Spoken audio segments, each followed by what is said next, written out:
Hello students, welcome to LTX classes, welcome to the Hindu editorial analysis for UPSC mains. కంప్లీట్గా UPSC mains point of వ్యూలో మనం Hindu paper ఎడిటోరియల్స్ని ఈ ఇనిషియేటివ్లో మనం handle చేయబోతున్నాం. So ఇవాళ మనం చూడబోతున్న ఆర్టికల్ వచ్చేసి candid notes on NHRCs national human right commissions status deferral ఏంటి కదా, ఇది యూపీఎస్సీకి ఇంపార్టెంటా కాదా అంటే 100% ఇంపార్టెంట్. జిఎస్ పేపర్ 2 కిందకి ఈ ఆర్టికల్ వస్తుంది. దీనిపైన యూపీఎస్సీలో ఇంతకుముందు క్వశ్చన్స్ వచ్చాయా, నేషనల్ హ్యూమన్ రైట్స్ కమిషన్ పైన క్వశ్చన్స్ వచ్చాయంటే వచ్చాయి. సో మీకు ప్రీవియస్ ఇయర్ క్వశ్చన్ కూడా ఇక్కడ డిస్ప్లే చేస్తున్నాను, మీరు చూడండి. సో 2021లో వచ్చిన question, though the human rights commissions have contributed immensely to the protection of human rights in India, yet they have failed to assert themselves against the mighty and powerful. బాగా powerful people మరియు mighty people వాళ్ళపైన assert చేసుకోవడానికి they have failed. Analysing their structural and practical limitations suggest remedial measures. So వాళ్ళు face చేస్తున్న limitations ఏంటి, వాటిని analyse చేస్తూ measures, remedial మెజర్స్ని suggest చేయమని 2021లో ఈ క్వశ్చన్ అనేది ఇవ్వడం జరిగింది. అలాగే 2014లో కూడా another question based on NHRC వచ్చింది. So NHRC is a favourite area, దానిపైన క్వశ్చన్స్ అడగవచ్చు. సో ఇప్పుడు మనం ఆర్టికల్లోకి వెళ్దాము. నేను ఆర్టికల్కి సంబంధించి బ్యాక్గ్రౌండ్ కూడా మీకు ఇస్తాను, బ్యాక్గ్రౌండ్ ఇన్ఫర్మేషన్ కూడా ఇస్తాను, అండ్ చివరిలో నేను ఫ్రేమ్ చేసిన క్వశ్చన్ కూడా మీకు చూపిస్తాను. You can answer that.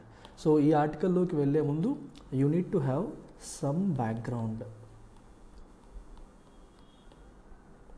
So first of all, what is NHRC, national human rights commission అంటే అర్థం ఏంటి, ఎప్పుడు ఫామ్ అయింది, దీని కథా కమామేషి ఏంటి అనేది ఫస్ట్ మనం తెలుసుకోవాలి. So national human rights commission అనేది మన భారతదేశంలో 1993లో ఎస్టాబ్లిష్డ్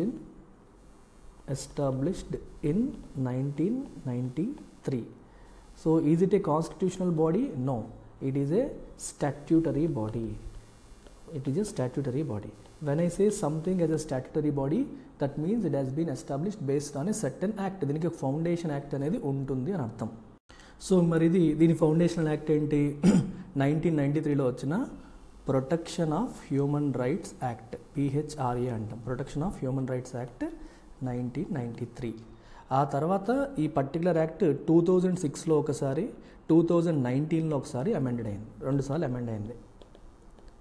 అమెండెడ్ ఇన్ 2006 ఒకసారి అండ్ 2019 ఒకసారి అమెండ్ అవ్వడం అనేది జరిగింది. And it was established in conformity with Paris principles. ఇది చాలా చాలా ఇంపార్టెంట్. ప్యారిస్ ప్రిన్సిపల్స్తో కన్ఫర్మ్ అవుతూ ఇది ఎస్టాబ్లిష్ చేయబడింది. Established in conformity with Paris principles. మరి ప్యారిస్ ప్రిన్సిపల్స్ అంటే అర్థం ఏంటి, ఇది మనం తెలుసుకోవాలి. సో ఈ బ్యాక్గ్రౌండ్ ఇన్ఫర్మేషన్ ఉంటే తర్వాత మనం ఆర్టికల్ని అనలైజ్ చేయడం అనేది చాలా ఈజీ అవుతుంది. So what are these Paris principles? So Paris principles అనేవి set of acceptable international standards అనమాట. So these are a set of international standards that define the role of NHRAs. అంటే ప్రతి దేశంలో కూడా నేషనల్ హ్యూమన్ రైట్స్ ఇన్స్టిట్యూషన్స్ అనేవి ఎలా ఉండాలి, వాటి రోల్ ఏంటి, వాటి రెస్పాన్సిబిలిటీ ఏంటి అనే దాన్ని డిఫైన్ చేస్తూ తీసుకొచ్చిన సెట్ ఆఫ్ ఇంటర్నేషనల్ స్టాండర్డ్సే ఈ ప్యారిస్ ప్రిన్సిపల్స్. ఇవి కూడా 1993లో అడాప్ట్ చేయబడ్డాయి by United Nations General Assembly resolution. United Nation General Assembly రెజల్యూషన్తో ప్యారిస్ ప్రిన్సిపల్స్ని ఎస్టాబ్లిష్ చేశారు. సో ఇవేం చెప్తాయంటే ఒక హ్యూమన్ రైట్స్ ఆర్గనైజేషన్ ఎలా ఉండాలి, దాని ఫంక్షన్స్ ఏంటి, అవన్నీ కూడా ప్యారిస్ ప్రిన్సిపల్స్ మెన్షన్ చేస్తాయి. నెక్స్ట్ వచ్చేసి మనకి ఇందులో మనం చూడాల్సింది ఇంకొక థింగ్ వచ్చేసి GANHRI, very very important. So ఈ GANHRI అంటే అర్థం ఏంటి, global alliance of national human rights institutions. Global alliance of national human rights అంటే ప్రపంచంలో ఉన్న అన్ని నేషనల్ హ్యూమన్ రైట్స్ ఇన్స్టిట్యూషన్స్ యొక్క అలయన్స్ అనమాట. ఇది కూడా 1993లోనే చూడండి, అన్ని 1993లోనే ఎస్టాబ్లిష్ చేయబడింది. సో ఈ GANHRI ఏం చేస్తుందంటే ప్రపంచంలో ఉన్న NHRIs ఏవైతే ఉన్నాయో అవి ప్యారిస్ ప్రిన్సిపల్స్కి అడ్హీర్ అవుతున్నాయో లేదో చెక్ చేస్తుంది. అన్ని దేశాల యొక్క నేషనల్ హ్యూమన్ రైట్స్ ఇన్స్టిట్యూషన్స్ అనేవి ప్యారిస్ ప్రిన్సిపల్స్కి అడ్హీర్ అవుతున్నాయో లేదో చెక్ చేసి డిఫరెంట్ స్టేటస్ల కింద వాటిని కేటగరైజ్ చేస్తుంది అనమాట. ఇప్పుడు ఫర్ ఎగ్జాంపుల్ ఈ కేటగిరీస్ ఎలా ఉంటాయంటే A, B, C అండ్ డిఫరల్, ఇవి స్టేటసెస్ అంటాం. 4 స్టేటసెస్ కింద కేటగరైజ్ చేస్తుంది. సో స్టేటస్ ఏ ఏం చెప్తుంది మనకి? స్టేటస్ ఏ అంటే అర్థం ఏంటి? ఫుల్లీ కంప్లైంట్, ప్యారిస్ ప్రిన్సిపల్స్తో కంప్లీట్గా కంప్లై అవుతుంది, ఫుల్లీ కంప్లైంట్ అంటాం. సో బి వచ్చేసరికి పార్షియల్లీ కంప్లైంట్, సి వచ్చేసరికి నాట్ కంప్లైంట్. అంటే ఒక పర్టికులర్ కంట్రీ యొక్క హ్యూమన్ రైట్స్ ఆర్గనైజేషన్ అనేది ప్యారిస్ ప్రిన్సిపల్స్తో కంప్లై అయితే ఏ అంటాము, పార్షియల్ కంప్లైన్స్ అయితే బి అంటాము, అసలు నాన్ కంప్లైంట్ అయితే సి అంటాము. డిఫరెంట్ స్టేటస్ ఎప్పుడు వస్తుందంటే డౌట్ఫుల్గా ఉన్నట్టు. ఫర్ ఎగ్జాంపుల్ ఏ అని అనిపిస్తోంది కానీ there are some issues. So comply అవుతుందా లేదా, దీని ఒకవేళ ఏలోనే మెయింటైన్ చేయాలా బీకి మార్చేయాలనే డౌట్లోకి వచ్చింది అనుకోండి, అప్పుడు ఏం చేస్తారు? They put you under different status. ఇండియాకి ఏమైందంటే 2023లో మన ఎన్హెచ్ఆర్సీని డిఫరెంట్ స్టేటస్లో పెట్టేశారు ఫర్ 1 year. 1 year మేము ఏ స్టేటస్ నుంచి డిఫరెంట్ స్టేటస్కి తీసుకొచ్చేసాము. సో ఈ డిఫరెంట్ స్టేటస్లో ఉన్నప్పుడు ఏంటి, వీళ్ళు ఏలో మెయింటైన్ చేయాలా బీలో పెట్టాలా అనే కన్ఫ్యూజన్ ఉంటుంది. సో ఇప్పుడు 1 year తర్వాత ఏ స్టేటస్ రెస్టోర్ చేస్తారని ఇండియా ఎక్స్పెక్ట్ చేసింది కానీ రెస్టోర్ చేయలేదు. కొన్ని కంట్రీస్ ఏమో మనల్ని బీ స్టేటస్లో పెట్టేయాలని కోరుకున్నాయి కానీ అలాగూ చేయలేదు. రెండూ చేయకుండా ఏం చేసింది, డిఫరెంట్ స్టేటస్ అనేది కంటిన్యూ చేసింది. డిఫరెంట్ స్టేటస్ అనేది కంటిన్యూ అయ్యింది. ఇది ఇష్యూ. సో ఇవాళ ఆర్టికల్ యొక్క బ్యాక్గ్రౌండ్ ఇష్యూ ఏంటి అంటే ఇదమ్మా. సో ఎందుకు కంటిన్యూ అయ్యింది? ఇప్పుడు ఇలా ఈ ఇష్యూ వచ్చింది కాబట్టి మన ఎన్హెచ్ఆర్సీ ఫేస్ చేస్తున్న ఇష్యూస్ ఏంటి, ఛాలెంజెస్ ఏంటి, అవి సార్ట్అవుట్ చేయడం కోసం మనం ఏమేం చేయొచ్చు, అలాంటివన్నీ కూడా మనం తెలుసుకోవాలి. సో ఇప్పుడు ఆర్టికల్లోకి వెళ్దాం. ఆర్టికల్ చెప్తున్న పాయింట్స్ అన్నీ కూడా చూద్దాం. సో వితౌట్ ఈ బ్యాక్గ్రౌండ్ అంతా ఆర్టికల్లో రాయరు, సో మనం అర్థం చేసుకోవాలి. So as I told you చూడండి, సో మన ఎన్హెచ్ఆర్సీ ఏదైతే ఉందో దానికి ఫార్మల్గా ఇన్ఫార్మ్ చేశారు ఏమని, the deferral of its status would continue for 1 more year. Status ఏమో డిఫర్ చేయడం అంటే పోస్ట్ పోన్ చేయడం. ఏ స్టేటస్ నుంచి పక్కన పెట్టి పోస్ట్ పోన్ చేశారు, మళ్ళీ ఏ స్టేటస్ మెయింటైన్ చేస్తారు లేదని చెప్పట్లేదు, ఇంకో 1 year పాటు వాయిదా వేసేశారు. సో ఈ డిఫరల్ అనేది ఎవరు పెట్టారు? Sub committee on accreditation. ఎవరు చేస్తారు ఇది ఏంట్లో భాగం? ఇది global alliance of national human rights institutions చెప్పాను, GANHRI. సో ఇది 2023లో మనకి ఫస్ట్ పీస్కి వచ్చారు. అది ఇప్పుడు ఇంకొక 1 year ఎక్స్టెండ్ చేయడం అనేది జరిగింది. సో కొన్ని ఇంటర్నేషనల్ లీడింగ్ ఆర్గనైజేషన్స్ NGOs ఏం చెప్పాయంటే మనల్ని బీలో పెట్టమని చెప్పాయి. అసలు ఏ కాదు, ఇండియాని బీలో పెట్టేయండి అని. బీ అంటే ఏంటి? పార్షియల్లీ కంప్లైంట్, దాంట్లో పెట్టమని చెప్పింది. కానీ ఇండియా ఏం చెప్తుంది, అసలు డిఫరెంట్ని లిఫ్ట్ చేసేసి ఏలో పెట్టేయండి, ఏ కంటిన్యూ చేయండి అని ఇండియా అడిగింది. సో ఇండియా చెప్పినట్టు ఏలోనూ పెట్టలేదు, ఇంటర్నేషనల్ NGOs చెప్పినట్టు బీలోకి డీగ్రేడ్ చేయలేదు. రెండింటికి మధ్యలో ఉండిపోవడం అనేది జరిగిందనమాట. మీకు అర్థమైందా? సో ఇది స్టోరీ. సో ఇప్పుడు మన ఎన్హెచ్ఆర్సీలో ఉన్న ఇష్యూస్ ఏంటి అనేది మనం ఒకసారి గమనిస్తే, సో ఎన్హెచ్ఆర్సీ బ్రోచర్ మీరు ఒకసారి చూసారనుకోండి. సో ఈ బ్రోచర్ రీసెంట్గా హ్యూమన్ రైట్స్ 75 అని చెప్పి బ్రోచర్ పబ్లిష్ చేశారు. సో ఈ బ్రోచర్ ఎప్పుడు పబ్లిష్ చేశారంటే ఆజాదీ కా అమృత్ మహోత్సవ్ తీసుకొచ్చినప్పుడే ఈ బ్రోచర్ని పబ్లిష్ చేయడం జరిగింది. సో దీంట్లో ఏం చెప్పారంటే మనకి ఇంట్రడక్షన్ ఏం చెప్పారంటే చూడండి, India's earliest civilisations laid the fundamental edifice for some basic human rights principles. Human rights principles మన సివిక్ ఏన్షియంట్ వేదిక్ సివిలైజేషన్లోనే అప్పుడు రాసిన రాతల్లోనే హ్యూమన్ రైట్స్ గురించి మాట్లాడడం జరిగిందని చెప్పారు. దానికోసం వేదాస్, ఉపనిషద్స్ లాంటి వాటిని రెఫర్ చేయడం అనేది కూడా జరిగింది. ఇన్ఫ్యాక్ట్ వేదాలు, ఉపనిషత్తులు కూడా ఏం చెప్తాయి, స్పిరిచువల్ ట్రూత్స్ని ఎక్స్ప్లోర్ చేయమని చెప్తాయి. సో ఆ పాయింట్స్ కూడా మెన్షన్ చేస్తూ వెళ్ళారు. అయితే అదే ఫ్లోలో ఏం చెప్పారంటే the concept of justice and fairness is also central to ancient Indian literature అని కూడా చెప్పారు. ఏన్షియంట్ ఇండియన్ లిటరేచర్లో మనకి జస్టిస్, ఫెయిర్నెస్ అనేవి సెంట్రల్ థీమ్గా ఉండేవి అనే పాయింట్ కూడా చెప్పారు. అదే క్రమంలో మనుస్మృతిని కూడా మెన్షన్ చేశారు. ఈ మనుస్మృతి అనగానే ఫస్ట్ ఉమెన్ని తక్కువగా చూడడము, కాస్ట్ బయాస్లు, ఇవన్నీ దీని నుంచే వస్తాయి. సో అందుకనే మనకి కాస్టిజంతో సఫర్ అయిన వాళ్ళందరూ కూడా మనుస్మృతి అంటే ఒక్కసారి పైకి లేస్తారు. అండ్ జెండర్ బయాస్ ఎక్కువగా దానివల్ల సఫర్ అయిన వాళ్ళు కూడా మనుస్మృతిని ఎక్కువగా క్వశ్చన్ చేస్తారు. సో ఇందులో ఏమైందంటే ఎన్హెచ్ఆర్సీ డాక్యుమెంట్లోనే మనుస్మృతిని రెఫరెన్స్గా ఇవ్వడం అనేది జరిగింది. చెప్తూ మనకి అప్పటి సోషల్ నార్మ్స్ గురించి మాట్లాడుతూ అందులో కూడా ప్రిన్సిపల్స్ ఆఫ్ జస్టిస్ ఉన్నాయని చెబుతూ అండ్ తప్పు చూడండి పనిష్మెంట్ ప్రపోర్షనేట్ టు క్రైమ్, ఎంత తప్పు చేస్తే దానికి తగ్గట్టుగా పనిష్మెంట్ ఉండాలని కూడా మనుస్మృతి చెప్పింది. సో ఇట్ ఇండికేట్స్ ఫెయిర్నెస్ అని చెప్పి మనుస్మృతిని రెఫర్ చేశారు. అయితే ఇప్పుడు మన భారతదేశంలో తీసుకుంటే కోట్ల కొద్దీ ఉన్న హిస్టారికలీ డిసడ్వాంటేజ్డ్ సెగ్మెంట్స్ ఎవరైతే ఉన్నారో మన ఎస్సీసీ ఎస్టీస్ వీళ్ళు ఎవరైతే ఉన్నారో వాళ్ళకి Manusmriti is the fountain head of the evil of discrimination. అసలు దాన్ని బేస్ చేసుకొని అప్పర్ కాస్ట్ మమ్మల్ని డిస్క్రిమినేట్ చేస్తున్నాయి అనేది వాళ్ళకి చాలా కోపం. మనుస్మృతి అంటే వాళ్ళు ఫేస్ చేసిన ప్రాబ్లమ్స్కి, వైలెన్స్కి, హింసకి అన్నిటికీ అదే కారణం అని చెప్పి వాళ్ళు ఫీల్ అయ్యారు. అది ఎన్హెచ్ఆర్సీ డాక్యుమెంట్లో దాన్ని మెన్షన్ చేయడం ఏదైతే ఉందో అదేమవుతుంది మనకి, it will be outrageous to them and to those who are pledge to uphold the Indian constitution. అంటే వాళ్ళని ఇబ్బంది పెట్టినట్టు. సో మనుస్మృతి ఆధారంగానే మమ్మల్ని ఎంతో కాలం హిస్టారికల్గా డిసడ్వాంటేజ్ చేసేసారు, డిస్క్రిమినేట్ చేశారు. ఎన్హెచ్ఆర్సీ డాక్యుమెంట్లో దాని గురించి రిఫర్ చేయడం అనేది మమ్మల్ని అవమానించడమే అన్నట్టుగా వాళ్ళు భావించడం జరిగింది. ఇండియన్ కాన్స్టిట్యూషన్ని ఎవరైతే అప్హోల్డ్ చేయాలనుకుంటారో, సపోర్ట్ చేయాలనుకుంటారో వాళ్ళు కూడా హట్ అయ్యే పరిస్థితి దీని ద్వారా కనిపిస్తుందని చెప్పారు. అయితే ఈ మనుస్మృతి గురించి రాయడం అనేది చైర్పర్సన్ చూసుకోలేదా లేదా కావాలనే మెన్షన్ చేశారనేది మనకి తెలియదు. క్లారిఫికేషన్ ఇస్తే బాగుంటుంది అనేది ఇక్కడ ఉద్దేశం. అయితే ఇక్కడ ఇంకో పాయింట్, మనుస్మృతి గురించి రాశారని చెప్పేసి మనకి GAN HRI, సో వాళ్ళు మనల్ని ఏ స్టేటస్ నుంచి పీకేశారా?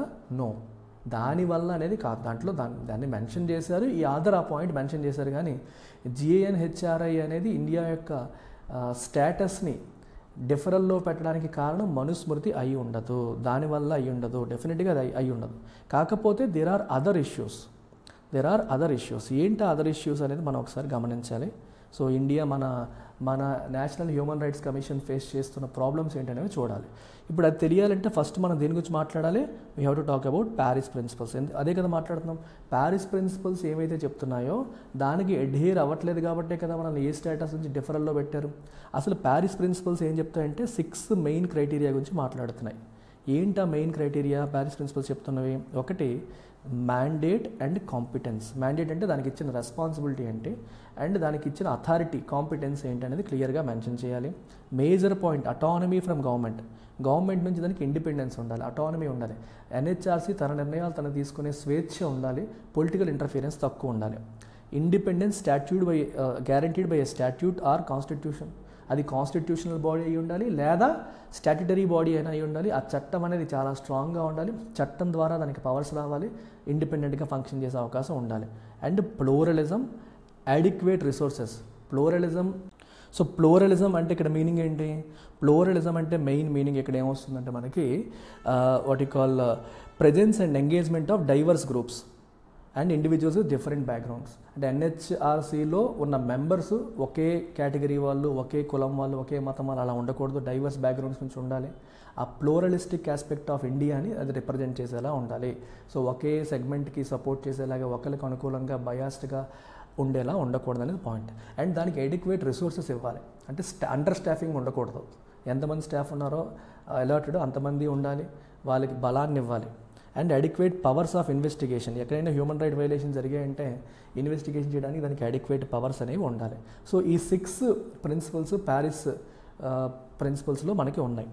అండ్ GAN HRI ఏం చెప్తుందంటే మన ఎన్హెచ్ఆర్సీ ఏదైతే ఉందో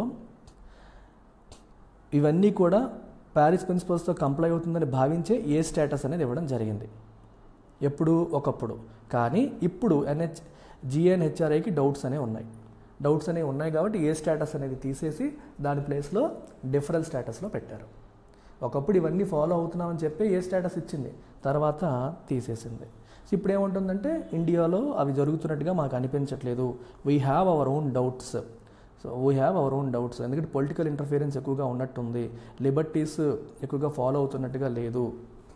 ఓకేనా, అర్థమవుతుందా మనకి? అలాగే వాళ్ళ అపాయింట్మెంట్ ప్రాసెస్ కావచ్చు, ఏదైనా కొంచెం గవర్నమెంట్ ఇంటర్ఫిరెన్స్ ఎక్కువగా ఉంది, హ్యూమన్ రైట్స్కి ప్రొటెక్షన్స్ ఇండియాలో ఎనఫ్ ఉండట్లేదు అనే అనుమానాలు వాళ్ళకి వస్తున్నాయి. సో GAN HRI వాళ్ళ ఎవాల్యుయేషన్ ప్రాసెస్ అనేది ఎలా ఉంటుందంటే పియర్ రివ్యూడ్ అంటే అర్థం ఏంటి? పియర్ రివ్యూ అంటే అర్థం ఏంటంటే ఒకే లెవెల్లో ఉన్న వాళ్ళు ఒకే లెవెల్లో ఉన్న వాళ్ళు ఎవాల్యుయేట్ చేయడం. ఫర్ ఎగ్జాంపుల్ నేను ఒక సైంటిస్ట్ అనుకోండి, నేను ఒక పర్టికులర్ కేటగిరీ సైంటిస్ట్ని, ఫర్ ఎగ్జాంపుల్ నా కేటగిరీ ఏ అనుకోండి, నేను ఒక జర్నల్ పబ్లిష్ చేస్తే నాలాంటి కేటగిరీ అంటే ఏ కేటగిరీలో ఉన్న సైంటిస్టులు దాన్ని రివ్యూ చేస్తారు. సో నా స్టేటస్లో ఉన్న వాళ్ళే రివ్యూ చేస్తారు అలాగనమాట. అలాగే జిఎన్హెచ్ఆర్ఐ ఎవాల్యుయేషన్ ప్రాసెస్ కూడా ఎన్హెచ్ఆర్ఐ మన ఇండియన్ ఎన్హెచ్ఆర్సీని ఎవాల్యుయేట్ చేస్తే సిమిలర్ లెవెల్లో ఉన్న అదర్ ఇన్స్టిట్యూషన్స్ మనల్ని ఎవాల్యుయేట్ చేయడం అనేది జరుగుతుంది. అది పియర్ రివ్యూ ప్రాసెస్. కాబట్టి దీన్ని క్వశ్చన్ చేయడానికి లేదు, ఎందుకంటే పియర్ రివ్యూలో ఒకళ్ళు కాకపోతే ఒకళ్ళైనా కరెక్ట్ చేస్తారు కదా, అందరూ కలిసి తప్పు చేయడం అనేది జరగదు కదా. సో ఇండియా పరంగా జిఎన్హెచ్ఆర్ఐ ఏదైతే తప్పులు చెప్తుందో ఆ తప్పులన్నింటినీ మనం అర్థం చేసుకొని వాటిని సార్ట్అవుట్ చేసుకోవడానికి ప్రయత్నం చేయాలి. కానీ మనం ఏం చేస్తున్నామంటే హ్యూమన్ రైట్స్ సిచ్యువేషన్ గురించి ప్రపంచంలో ఎక్కడి నుంచి క్రిటిసిజం వచ్చినా మన ఎక్స్టర్నల్ అఫైర్స్ మినిస్టర్ జయశంకర్ గారు కావచ్చు, ఎవరైనా కావచ్చు, మనం హైపర్ యాక్టివ్గా రియాక్ట్ అయ్యి దాన్ని తిట్టేస్తున్నాం. మా తప్పు లేదు, మీదే తప్పు, మీలో అని పెట్టుకుని మమ్మల్ని అంటారు ఏంటని చెప్పి రివర్స్ అవ్వడం అనేది జరుగుతుంది. We are being too sensitive.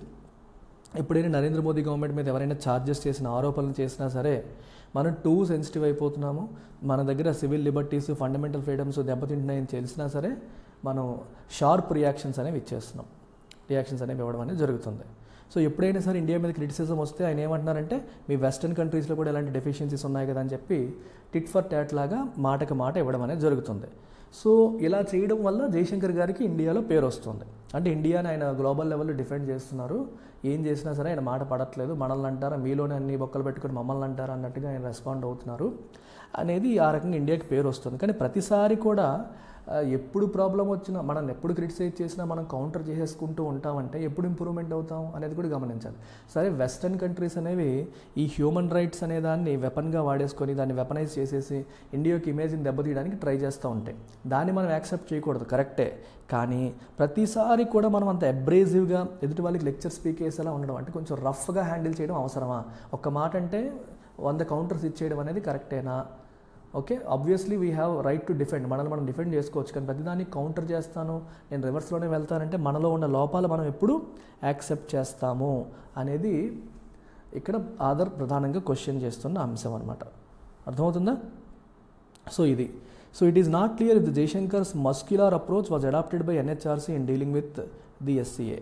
So SC అంటే ఏంటి? మనకి సబ్ కమిటీ, జిఎన్హెచ్ఆర్ఐ వాళ్ళ సబ్ కమిటీ వాళ్ళు మనకి స్టేటస్ ఇచ్చేటప్పుడు వాళ్ళు క్వశ్చన్ చేసేటప్పుడు కూడా మన ఎన్హెచ్ఆర్సీ కూడా అలాగే రియాక్ట్ అయ్యిందో లేదో మనకు తెలియదు. అలాగే రియాక్ట్ అయితే వాళ్ళు స్టేటస్ అప్గ్రేడ్ చేయరు, వాళ్ళు మనల్ని కిందకి తోసేస్తూ ఉంటారు. ఇంకా ఒకవేళ అలాగే వెళ్ళుంటే మాత్రం అది సక్సెస్ అయినట్టు కాదు ఆబ్వియస్గా. అందుకనే మనకి ఇంకా డిఫరెంట్ స్టేటస్లోనే మనం ఉండిపోయాము. ఓకేనా? But there is a more substantial issue involved. ఏంటి ఇంకా సబ్స్టాన్షియల్ ఇష్యూ ఏముంది ఇక్కడ? మన యాటిట్యూడ్. గవర్నమెంట్కి ఎన్హెచ్ఆర్సీ పైన ఉన్న యాటిట్యూడ్ ఏంటి? ఫస్ట్ డౌట్స్ ఎందుకు వస్తున్నాయంటే nature of appointments to it and because of the continuing vacancies. Main issues ఏంటంటే ఎన్హెచ్ఆర్సీలో వేకెన్సీలు అలాగే ఉన్నాయి, కంటిన్యూ అవుతున్నాయి.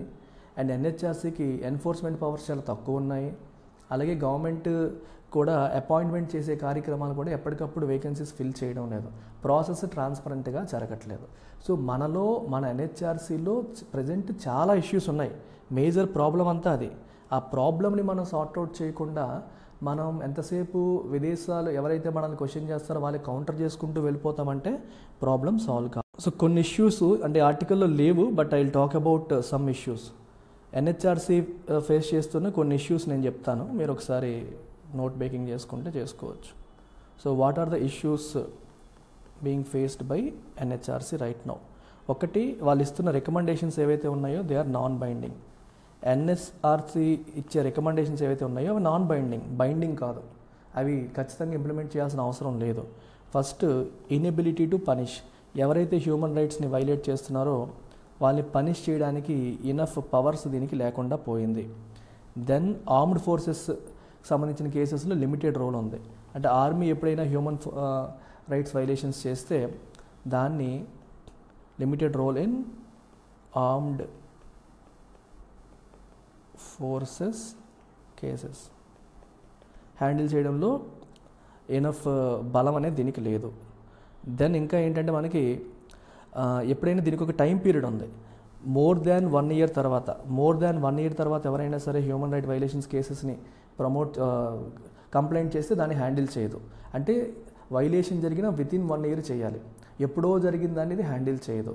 సో హిస్టారికల్ కేసెస్ ఎప్పుడో జరిగిన హ్యూమన్ రైట్ వైలేషన్స్ ఏవైతే ఉంటాయో వాటిని పట్టించుకోని పరిస్థితి ఇప్పుడు మనకు కనిపిస్తోంది. Most importantly resource